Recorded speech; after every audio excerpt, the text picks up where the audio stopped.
Got a Yamaha deck in. Now this one's been here before. The guy that owns it says, "Oh, I paid you to fix it, and it doesn't work." Well, when did I have it in? Well, it wasn't that long ago. It was. It's a lot longer than that. You see, I record everything that I repair. I put them on my YouTube channel. You can look it up. It was in December 22nd, 2021. That's the last time it was here, and he tells me he has not used it since he got it back, and he thinks it should be covered under warranty. Well, we'll see about that. Got a Yamaha, this is the K960 cassette deck, and if this looks familiar, it's because it was here about, I guess 2.5 years ago. And apparently it doesn't work. So let's see why it doesn't work.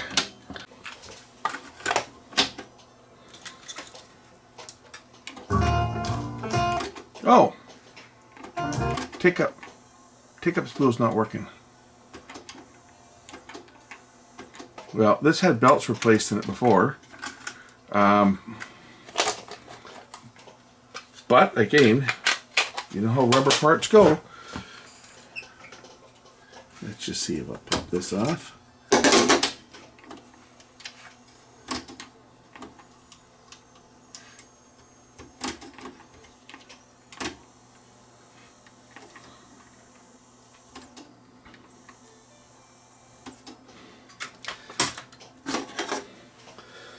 I probably had idlers that are worn out in it. Yeah, let's just see if I can remember how this thing comes apart. I think I can pull this out from here.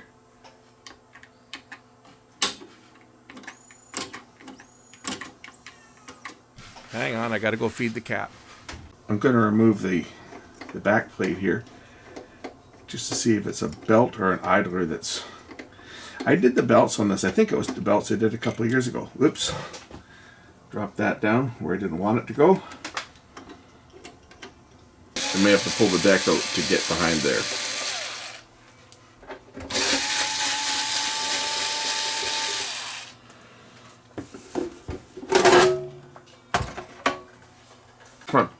Take the front panel off, and then we can slide this piece out and see what is slipping inside here.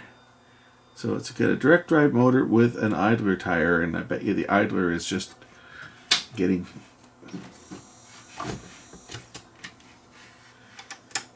Is it powered on? Yeah, got power. The motor's turning. This idler here is not. There's our problem. So what I have in here is I have an idler that was just kind of sticking. Probably because it's been sitting around for a while, you know, because people that... This old equipment, if it sits around, you know, now it's working and it's got torque. I'll put some rubbery new on here, but it's got torque and it's moving the reels. And maybe a little bit of lubricant behind this this assembly, because this was sticking. I'll put some rubbery new on here, and maybe some grease behind this little pendulum, and maybe try and increase the spring tension a bit. I mean, it certainly is spinning now, so if I put a tape into it, it should play.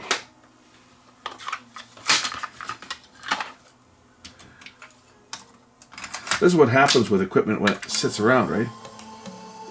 See? Now it's working fine. This is what happens when you leave equipment sitting around. When you get stuff that's like, you know, 30, 40 years old, the rubber parts are going to dry out on them. And I mean, it doesn't matter what you do. You can't get these parts. You can't buy these rollers anymore.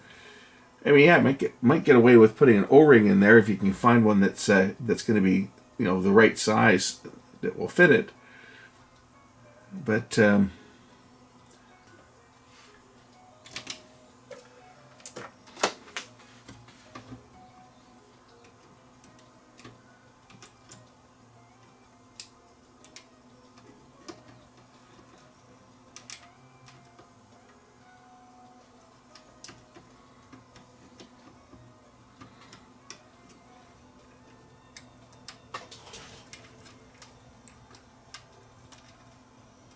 get it on this side like that. Okay.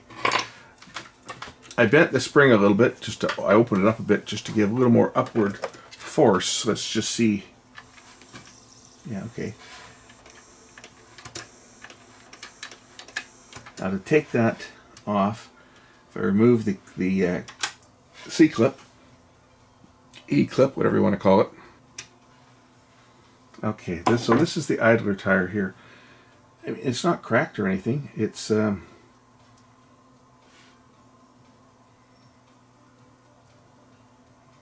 little slippery. Rubber Renew might do some wonders on this, but Rubber Renew will soften this up enough. I think that's the first thing to try, is we'll try the Rubber Renew and see if that'll soften this up enough just to give a little more grip onto these plastic wheels. Because everything else is looking good. When I had this in a couple of years ago, changed the counter belt because that controls the auto stop. It has a, if you look down here, it's a magnet. You see it in a Hall effect sensor over here. So when the take-up spool turns, it turns that magnet. So I changed the belts on it when I had it in. And I think that's all I did. I don't think I did anything to the idler because it was working okay. But we'll try some Rubber Renew on here and just see whether that improves the friction. That might be all this needs.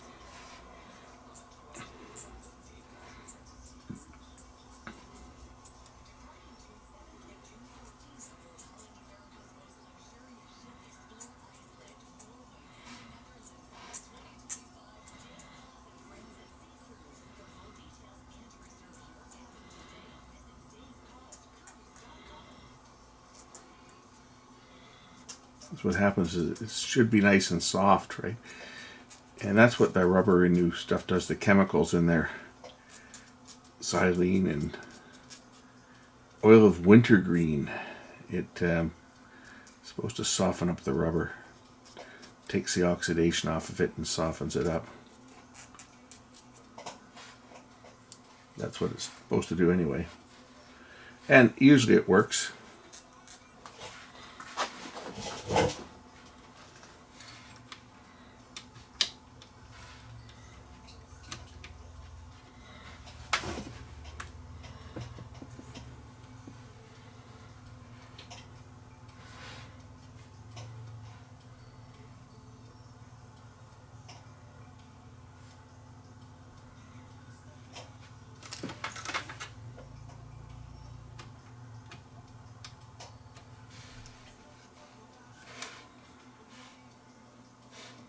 This little spring that goes on now, what this does is this just pushes back a little bit of tension on the roller itself, just to push it up against. There's a little felt pad at the back there, which gives it a bit of resistance. So that's what that pushes up against. Put this back on here and get the clip back on. I'm going to stand this up on this back, I think, before I do that.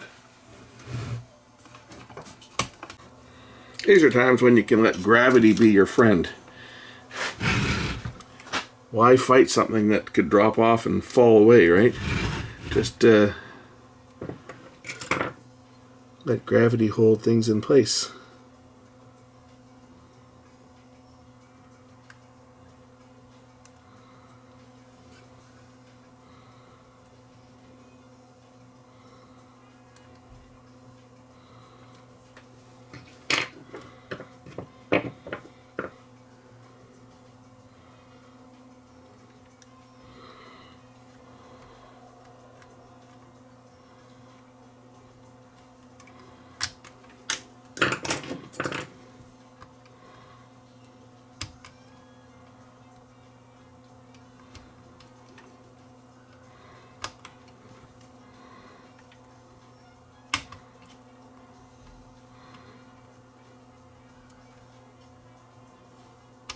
There.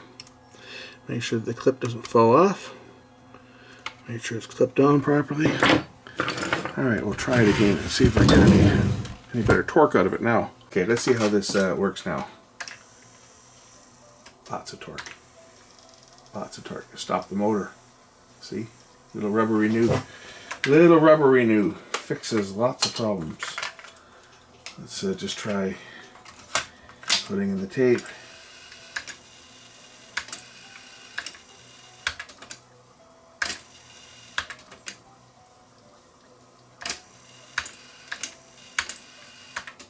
There, I think we got it.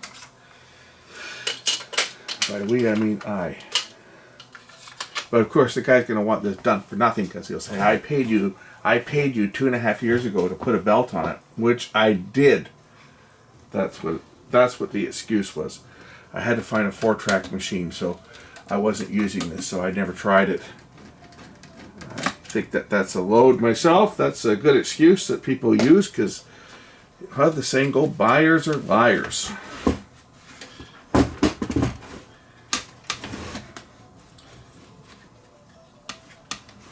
But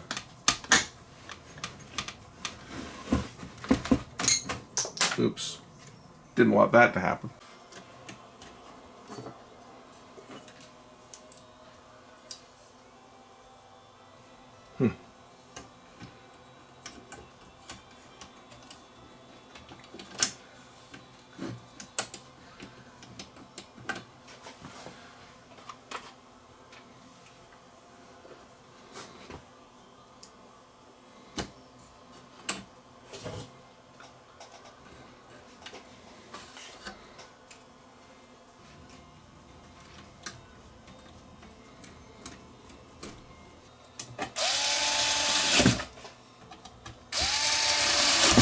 First I'll play back the tape.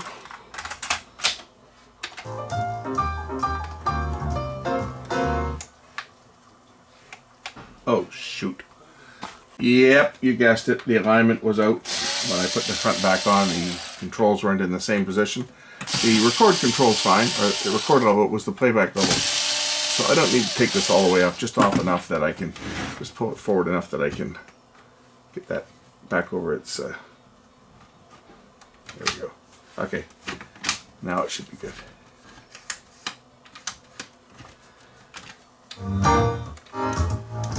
There we go. All right, now I can put it back together.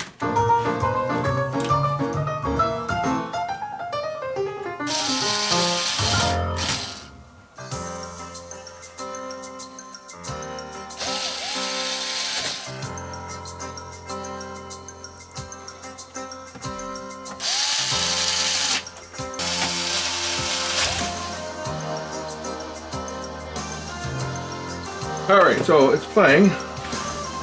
Let's do a test recording on the tape appropriately named Foobar because, well, it is. This is when I do my recordings on.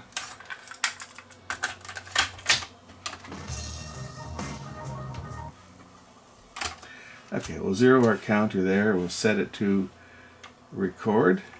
Where is record? I guess that's record pause. There we go.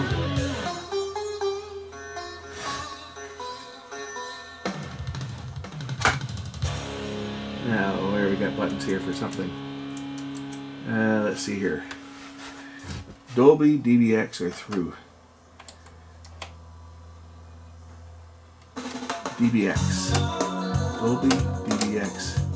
We'll put in DBX.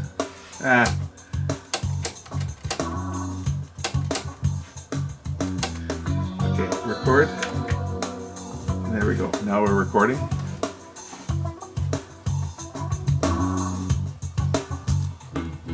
Record balance.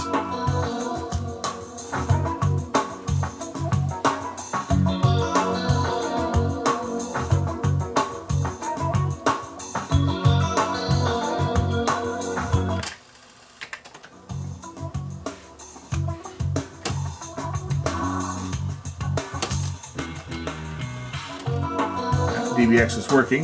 The light's not lighting up here. Oh well, I'm not too worried about that. We know it works. If I turn it off, it sounds bad. And now it sounds normal.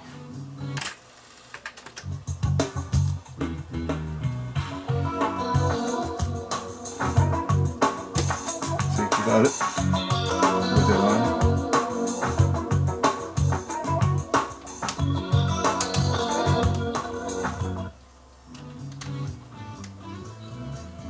Try to play a tape without DBX with DBX on, it sounds like crap. And now it sounds proper. Okay, so this one's good.